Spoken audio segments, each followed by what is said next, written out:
Well, g'day and thanks for joining me here for week 11 of our Chronological Bible-in-a-Year reading challenge. This week we're reading the fifth and final book of Moses, the Book of Deuteronomy, also known as the Book of Repetition. The first 23 chapters should have no problem with doing that at all during this week. But until then, sit back, relax and enjoy today's tutorial. This week's week 11, we're in the Book of Deuteronomy. Probably last week you should have finished the Book of Numbers and strictly speaking started Deuteronomy, but effectively we are this week reading the first 23 chapters of what is the fifth and the final book of Moses, okay, or what we call the Torah, or in the Greek it's the Pentateuch, Pent meaning five, so it's the fifth book, it's the last book of Moses. Deuteronomy is one of the most quoted books in the New Testament, all right, including Jesus himself, who quoted it 10 times at least. In the Hebrew Bible, as I've said up to now, these first 5 books are named after the first sentence of each book. So the Hebrews call this book, these are the words, okay, big deal. But in the Greek, the book has been called, and what we call it is Deuteronomy, which simply means repetition. Okay, Deuteronomy means repetition. And so what we see in this book is a mix of repeating stories and repeating the stipulations. Remember, this is set at the people who have now been 40 years after coming out of Egypt. And so this is Moses' last chance before he dies, and he does die in this book. Sorry to ruin it for you. They don't hit an iceberg. They do get through the promised land.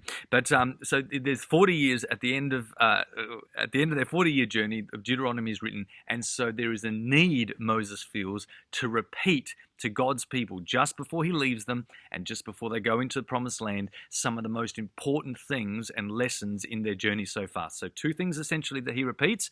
One is some of the stories of the wilderness years, and so some of the places that they've been. He recaps some of those stories, some of the mistakes made by their now deceased relatives, and some of the lessons that they should learn from those mistakes, and not even their ancestors' mistakes, but their mistakes. Remember, it was only last week in the book of Numbers that this very same generation made the same mistake that their forefathers did when they worshipped other gods. A plague came and 24,000 of them died right there on the boundary of crossing into the promised land. So a lot of this book has to do with reminding them of some of the stories that have happened in the past to make sure, although it's not going to happen, to make sure that they learn from those lessons and don't repeat those stories into their future. The second thing that Moses is really committed to reminding them of is not only the stories, but the stipulations, all right? So there's a lot of reminding in the book of Deuteronomy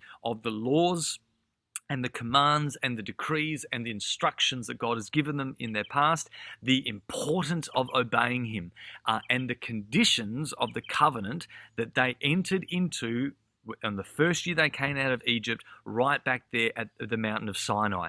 The essence of this Mosaic covenant, remember, is simply this: if they obey him, if they give themselves to strict adherence to his commands, then not only are they promised, will they take possession of the land that God has promised them, but God will make them a shining beacon of light to the nations around them. It will go well for you, he says to them, if and only if you obey the commands of the Lord. But if you disobey, then you will be scattered, you'll be taken away from your land.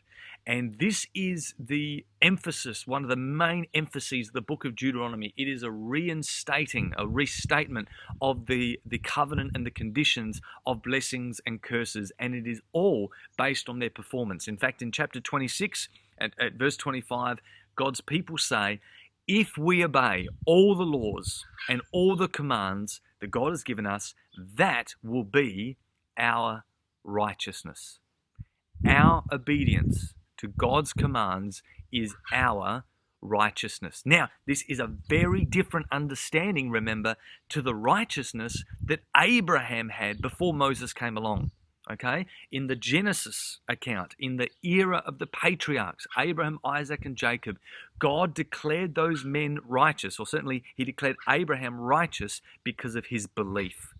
But now, since Mount Sinai, 40 years ago at the start of Exodus, these people are not righteous because they believe. Their righteousness comes when they behave. And so this is the covenant that they are in, a covenant of blessing for obedience and cursing for their disobedience. And so the point is, what you see here in Deuteronomy is a lot of repetition.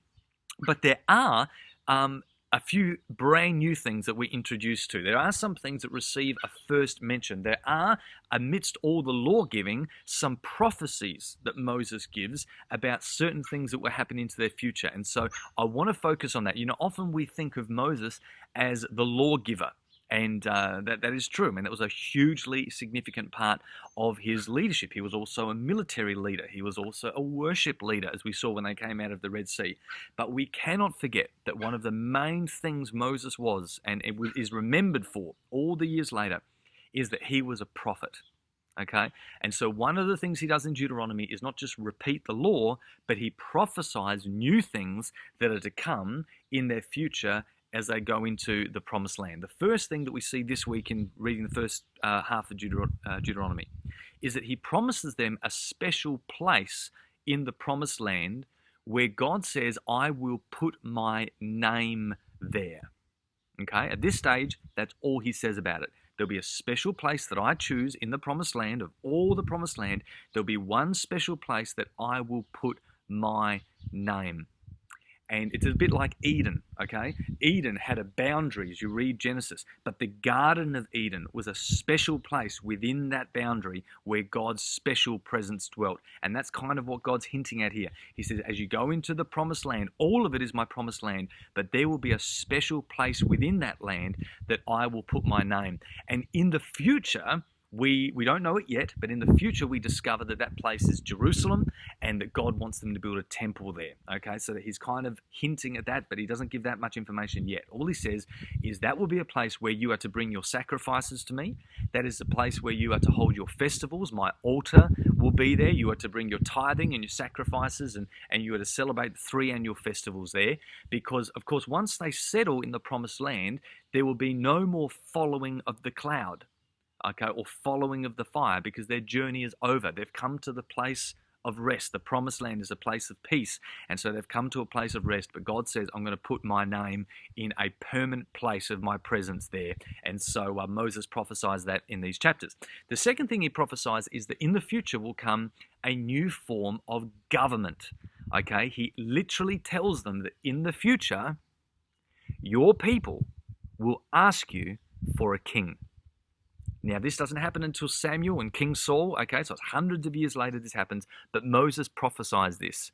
And he says, listen, when that happens, he's not saying it's God's will, but he says when it happens, because I know it will, when it happens, the king that you have, the king that you choose must make sure that he doesn't make his wealth everything. He doesn't depend on his wealth, he depends on me, okay? He mustn't believe that he is somehow above the law. Okay? And thirdly, he must make sure that he doesn't succumb to the temptation of having multiple wives, because having multiple wives will inevitably find a chink in his armor that will lead him to worship foreign gods and commit idolatry. Okay, so Moses, hundreds of years earlier, prophesies these things, which you and I know, and we're going to find out in the next few months, is fulfilled again and again in men like Saul and David and Solomon and the rest of the kings. All right, so, Moses' words comes true, but he prophesies that will happen this week in these readings. And the third thing that he prophesies, number one, a special place. Number two, a new system of government. He prophesies basically a monarchy, that they'll ask for a king. Number three, he prophesies that another prophet like me, okay, another prophet like Moses will come into the future, and you must listen to what he says. Okay, now he's not talking about Joshua. Okay, he's already appointed Joshua as his successor. He's talking not about a military leader, but about a prophet that will serve but as a mediator between God and his people. Just like Moses at Mount Sinai, when God spoke from the mountain and God's people said, no, you be the mediator for us. Okay, in the same way, this prophet will be a mediator between God and man, who is coming sometime in the future. And God says, you better make sure that when that prophet comes, my people listen to him. Now, this prophecy of Moses that we'll read this week is quoted by Peter in Acts chapter 3, just after he heals the crippled beggar at the gate beautiful, okay, he quotes this scripture and he says undeniably that prophet that Moses spoke about way back in Deuteronomy just before he died, that prophet is obviously Jesus. That prophet that Moses spoke about, the great prophet that God's people should listen to, is Jesus. And if you want to, this week, as you come across that prophecy, maybe look on the internet, look up some articles, because there's so many people, obviously, that have written about this, and the many, many similarities between Moses and Jesus. The fact that when they were born, God's people were under the oppression of foreign leaders. The fact that when they were born, the ruler of the time was killing all the Hebrew boys at the time. Moses and Jesus both have those same stories. Okay, the fact that they both as children spent time growing up in Egypt, that they both had 40 days of fasting, for Moses on the mountain, for Jesus in the desert. The fact that Moses had 12 tribes, well, Jesus had 12 apostles, okay? The fact that they both had experiences where their faces were transfigured with glory. They both had occasions where God spoke to them audibly and crowds of people could hear his voice. The fact that many of their miracles are similar. Okay, Jesus' first miracle was turning water into wine. Moses' first miracle, or at least the first plague on Egypt, was turning water into blood.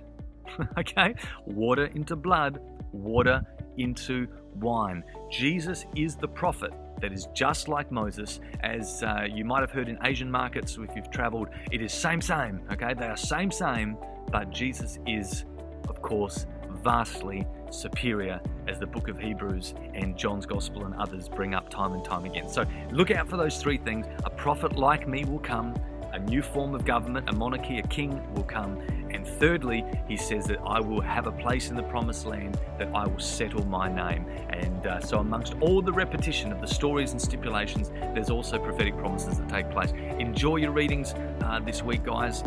Enjoy Deuteronomy. Enjoy the language of love that comes out of it as well. There's also quite unique 40 years later. But anyway, you'll see that this week. Enjoy Deuteronomy, 3 through to 23. Bless you. Bye. That's it for today's lesson. I really hope you enjoy your readings this week. Remember, allow yourself time to read as much as you can in one sitting. Don't get lost in the detail. Just keep going and watch the Bible's big story unfold before you. Remember also to hit me up on our social media channels or website, and I'll see you next time.